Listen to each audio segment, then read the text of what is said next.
Now turn to Section 1. Section 1. You will hear a conversation between a customer service representative and a customer who demands a full refund. First, you have some time to look at questions 1 to 4.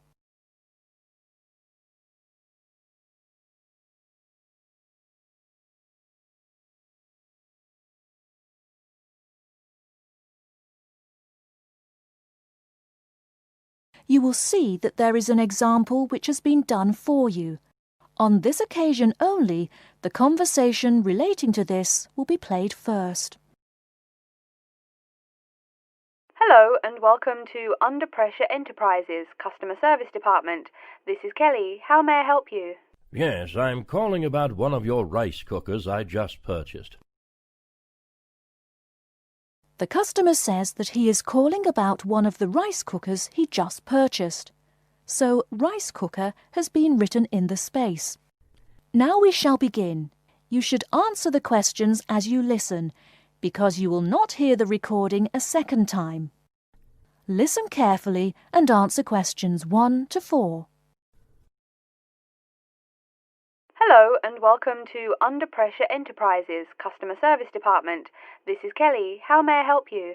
Yes, I'm calling about one of your rice cookers I just purchased. What seems to be the problem, sir? Seems? There's no seeming about it.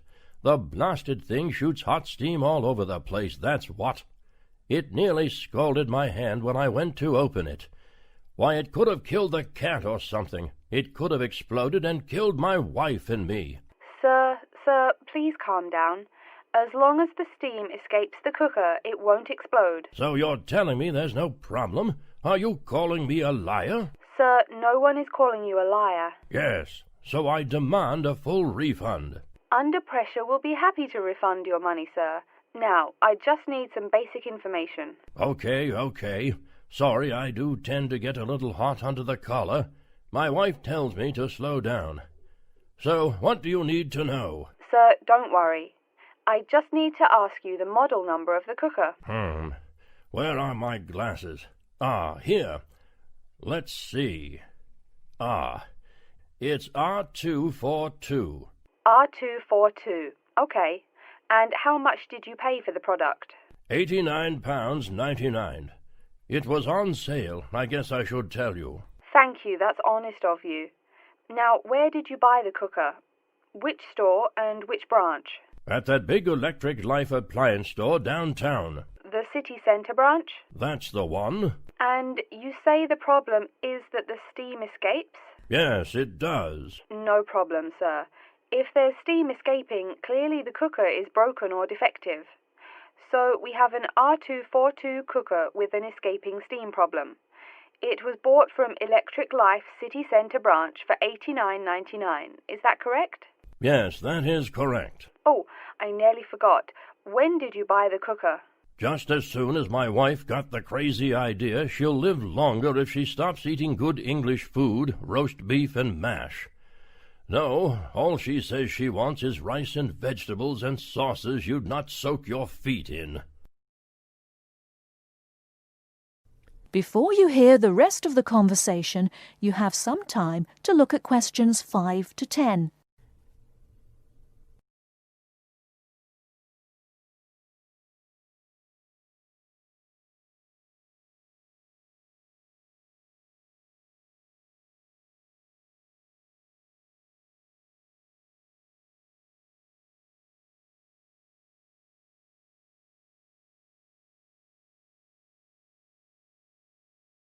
Now listen and answer questions 5 to 10.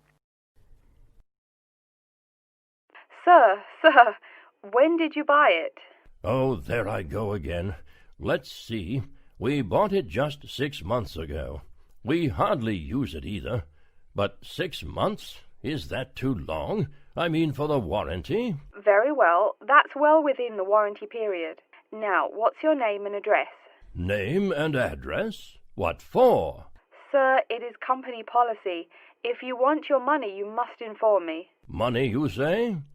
Oh, my name is Herbert Hewitt, and my address is 84 Park Road. Is that here in Coventry? Yes, The postal code is B0241DJ.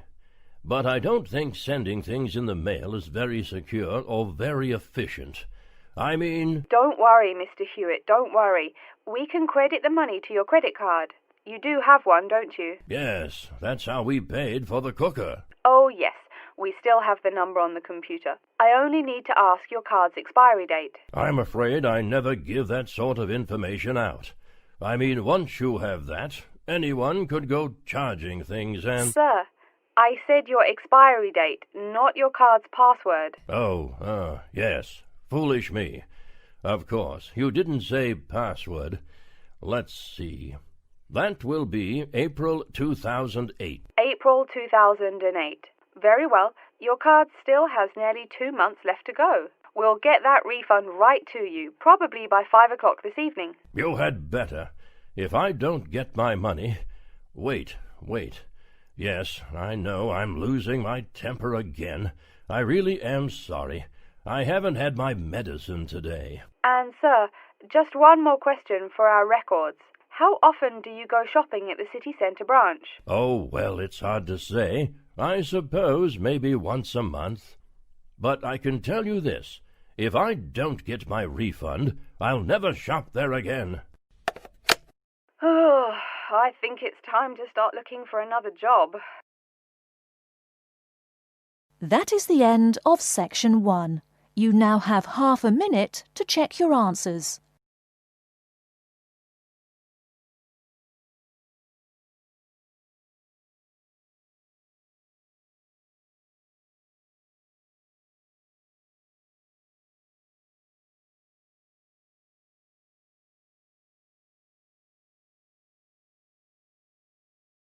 Section 2. You hear a talk by a counsellor from the University of New South Wales, who will introduce some useful facilities and services on the campus. First, you have some time to look at questions 11 to 15.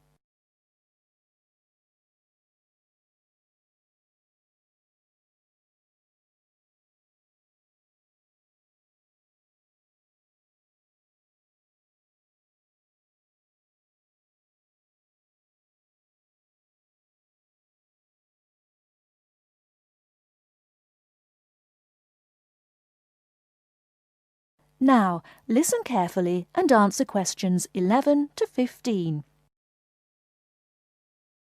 Hello everyone, and welcome to the University of New South Wales. The first thing I'd like to do at today's orientation session is get you all oriented. That means tell you the location of some useful facilities and services. So, first of all, take out the maps we gave you all as you came in the door. The map is the big yellow sheet of paper. As you can see on the map, north is at the top, south at the bottom, etc. Which way is north? Well, look through that window on my left, your right. See the rising sun? That would have to be east. So north must be directly behind me. Now, we're at the campus main gate. The recreational facilities are on my right hand, and its opposite is the student centre. No questions? Good. Pretty easy, right? Okay. Did everyone eat breakfast at the student food service this morning? Was the food good? Yes, I am joking. I've eaten there too. So, after a meal like that, you must be eager to go to a doctor, right? Well, I have good news for you. The Student Health Centre is located about half a kilometre straight north of here. Look on your maps. You see the street on the east side of this building? Ned Kelly Avenue? Just follow that about 500 metres and the health centre will be on your left at the 3rd cross street. Now, I know you all just got here, so you must be wondering how to tell your folks you've arrived safely, how much you miss the dog, and how you already need more money. If you don't have an iPhone, you probably are wondering where to find a computer. Well, I have good news. If you go straight out of its door and walk down the garden street, you'll see the internet unit on your left side, just next to the gym. The hours are posted on the door and the computers are free, but you must bring your student ID card with you. Like I tell everyone, if you need help with anything, you can probably find right here in the student centre. Do you see the 4 buildings there between the student centre and the library? Those are the dormitories. The men's dorms are the 2 on the south, the women's the 2 on the north. Okay, I'm sorry to have to tell you, but the university has been doing a lot of repairs and remodelling and it's not all done yet. So there may be some small problems with your dorm rooms. Maybe the window doesn't open. Maybe an air conditioner is missing or does not work. If there are any problems, you can go to the complaint office, which is right beside the teaching building between the Parker Street and the Crammer Street. Just tell them your problem and they should have it fixed by the time you graduate in 4 years. I'm joking, but please be patient. There are a lot of little things they need to take care of. Tired of the school food? No? Give it a week. Or maybe you just need a place to get coffee in the wee hours of the night during one of those marathon study sessions. Either way, you definitely have to check out the little cafe just past the women's dormitories. They've got free Wi-Fi, so a lot of students saddle up with coffee and a bagel for hours on end to get work done. Before you hear the rest of the talk, you have some time to look at questions 16 to 20.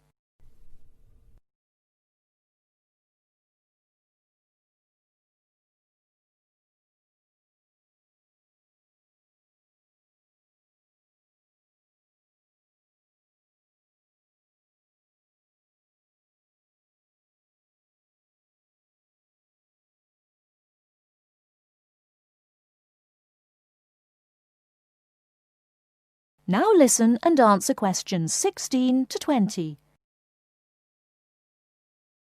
As for the dorm rooms, I have some bad news and some good news.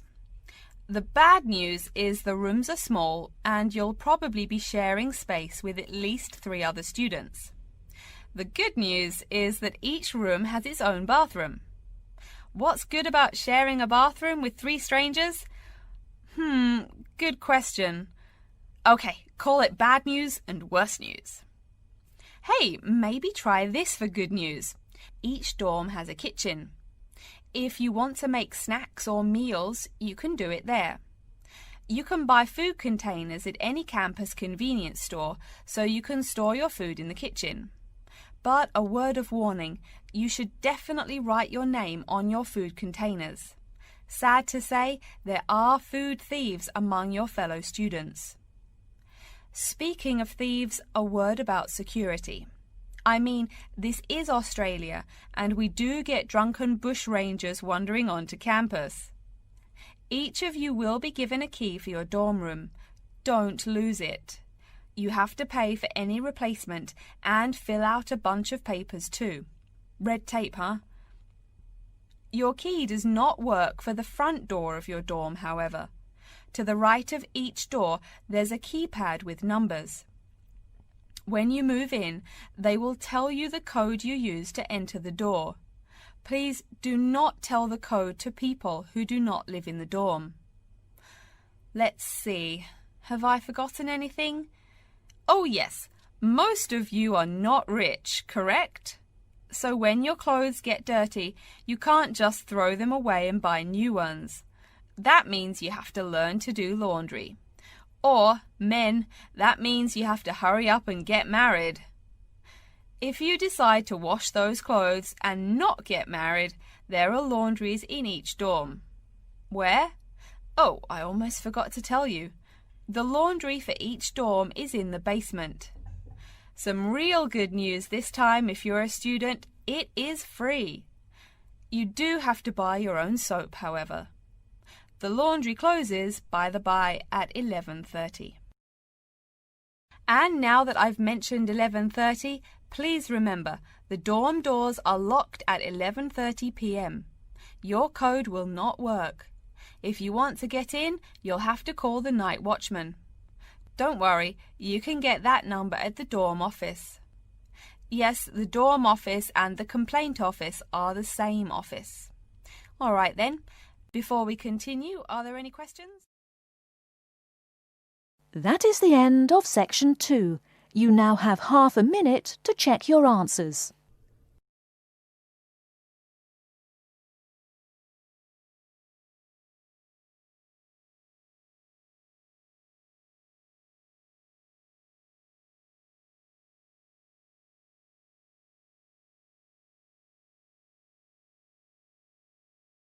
Now turn to Section 3.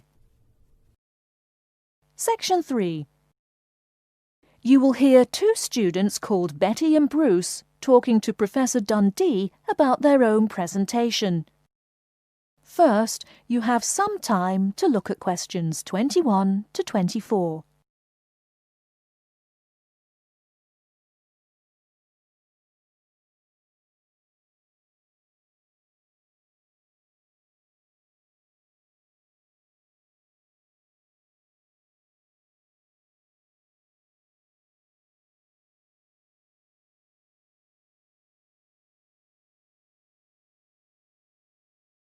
Now, listen carefully and answer questions 21 to 24.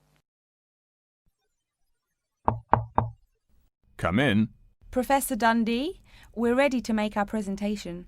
Oh, yes. I did say 1 o'clock, didn't I? Please, sit down.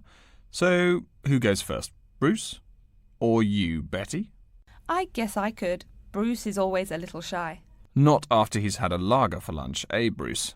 Ha ha! No, Betty really should go first. OK, well, I'm reporting on the effects of different marketing strategies on the cheese and oil markets. Different strategies obviously affect the sales volume differently. I looked at the sales in 2 countries, New Zealand and Colombia. And what did you find? Pray tell. Well, in New Zealand, the sales of both oil and cheese have declined pretty steadily, and in fact the sales have decreased more quickly than the population. On the other hand, in Colombia, the volume of sales for both products has remained the same. Wait, so you said sales in New Zealand have been going down? Correct. Suppliers have introduced 2 new upscale brands of each product, which are a bit expensive but very tasty. The big ad agencies are trying out a new series of ads that shift the focus from health to great taste. They think that will get sales moving up in New Zealand, where the population is less affluent and generally less health conscious. Brilliant. Thank you. And Bruce? Yeah. My report is about chocolate sales in Italy and Germany. The 2 countries' marketers have found out that you have to market chocolate differently in each country. For example, in Italy, Kostig, the most expensive brand, pays shop owners to put the candy just about knee-high for an adult. I don't see.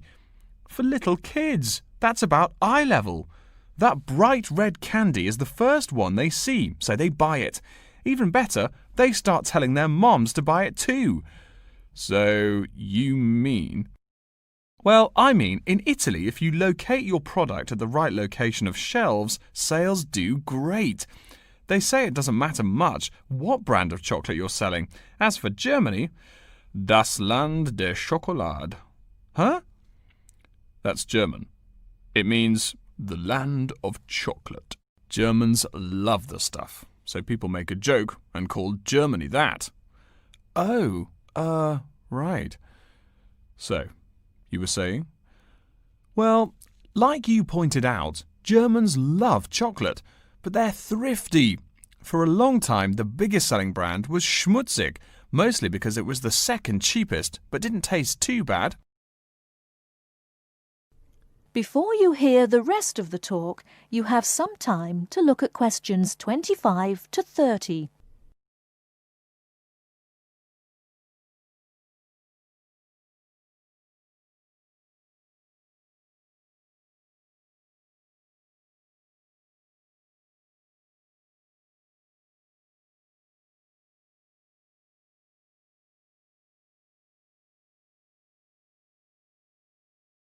Now listen and answer questions 25 to 30. Again, brilliant. A pretty good job, both of you. Tell me, what do you plan to investigate next week? I'm especially interested in the effects of colour on sales of products, so I'll be looking at ads for cosmetics and cleaning products in the local market. You know, like the distinct orange colour of Mr. Muscle, lavatory cleaning products. And you, Bruce? I'm focusing on the effects of different containers on sales of cookies.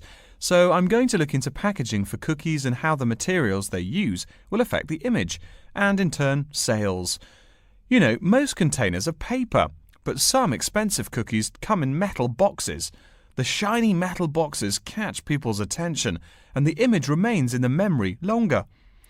Well, it sounds like you two are all set. But as always in this course, I urge you both to pay much more attention to the advertisement extensions. That's often the key. All right? Any questions for me before you go? No, I think I'm all set. Thanks. Me too. Thanks, Professor Dundee. See you later. That is the end of Section 3. You now have half a minute to check your answers.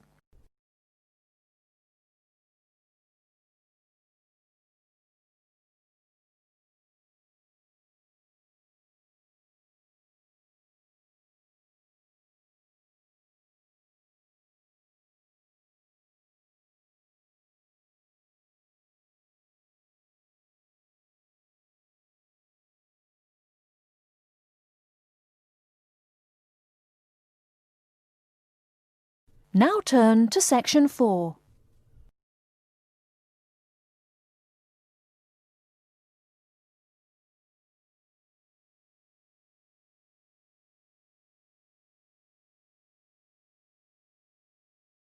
Section 4. You will hear an introduction of the exhibition named 2 Centuries of the Bike. First, you have some time to look at questions 31 to 40.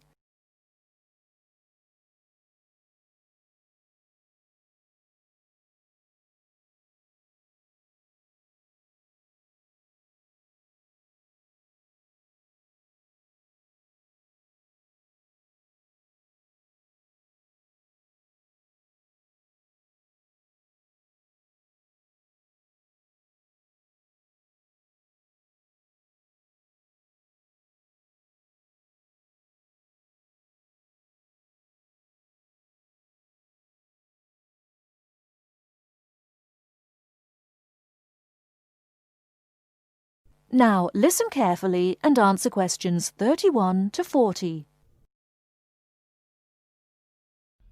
Good afternoon, ladies and gentlemen. I'd like to take this opportunity to welcome you to our exhibition, 2 Centuries of the Bike. Let's stroll around the exhibition, shall we? Although there were a few early efforts back in the 1700s, you didn't really see many bikes till, say, the 1830s in England. Bikes were a response to the rapid growth of cities early in the 19th century.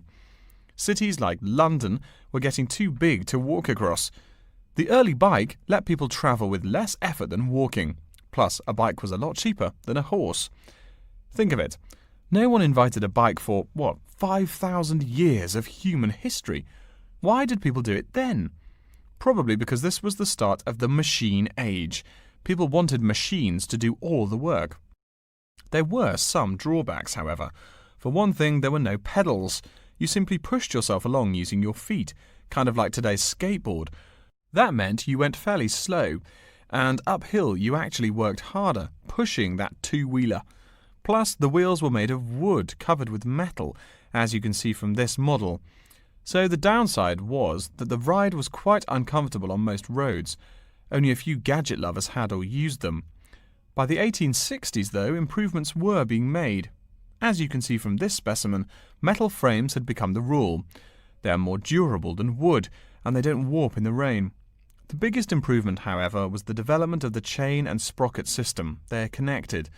This meant you did not push the bike. You used pedals, just like today. You had to try harder to balance, so it took some practice to figure out how to use the pedals. But it made the ride so much easier. As a result, the good thing was that you could ride a lot more smoothly and with very little effort. By the 1880s, another big change was the use of rubber wheels. These became pretty common at that time. Though the first ones were solid rubber, the ride was a good deal more comfortable than the old iron and wood system. This is a big consideration because the faster you go, the more you feel every bump. Air-filled tyres, pneumatic tyres, didn't really come into use till around the year 1900, as you can see from this exhibition over here. That made the ride even more comfortable. So by 1890 or so, people were going a lot faster and a lot more smoothly. There was one problem when you were going quickly and comfortably. Oh no, how do I stop? Yes, we all laugh now, but for a long time the only way to stop was to drag your feet. That didn't work very well, and it would be dangerous if you were going fast. In the crowded cities of those years, New York, Chicago and so on, you would get killed if you couldn't stop for, say, a streetcar. Plus, look at this bike. The front wheel is nearly 1 metre and 2/3 tall. They made them that way so you could see over people and wagons, but you couldn't drag your feet. This model is called a velocipede, a speed pedal. Another characteristic of the bike in this period is that it has 2 equal-sized wheels, which signalled a big change in bikes. For with the velocipede, brakes appeared. If you wanted to stop, you just pushed the pedal backwards. Doing that stopped the back wheel of the bike. This technique worked a lot better than dragging your feet or jumping off the high seat there. This meant that bikes became a great deal safer. It would have been safer if people wore helmets, but the first bicycle helmet wasn't invented until years later, and even then it was little more than a leather ball cap. It really wasn't until the 1970s that the bike helmet was modified to provide some real protection. Before continuing on to look at developments since the 1890s, let's say a word more about safety. Everyone knows if you're going downhill, you can get going dangerously fast. To go more than 100 kilometers an hour isn't all that difficult. But even on level ground, it's easy to go too quickly. On a city street, today's bicycles can be ridden at a speed of over 40 miles an hour over a short distance. That's about 64 kilometers an hour. Remember, you're on a bike, not in a car. There's nothing to protect you. People are killed in single bicycle accidents every day, just from hitting the road. A good rule to remember is, if you're going faster than the cars, slow down. And please wear a helmet. Nearly 1/4 of the epilepsy cases come from head injuries in accidents on bikes and motorcycles. I don't mean to scare you, but safety is everyone's business. What? Now that's a good question. Why are today's bikes so much faster? Well, it's not just that today's athletes are faster. The answer is partly mechanical. If you look closely here at the back wheel, you'll see a number of gears. Changing gears is what makes those fast speeds possible. You can shift gears depending on the terrain and how hard you wish to pedal. So you can put it on a higher gear for downhill and a lower gear for uphill travel to make it easier to climb that slope. You'll notice this gear shifting mechanism is attached to the back wheel, and when the rider shifts on the handlebar gear shifter, the chain moves to the appropriate sprocket. And, speaking of changing gears, let's look over here at our Tour de France exhibit. That is the end of section 4. You now have half a minute to check your answers.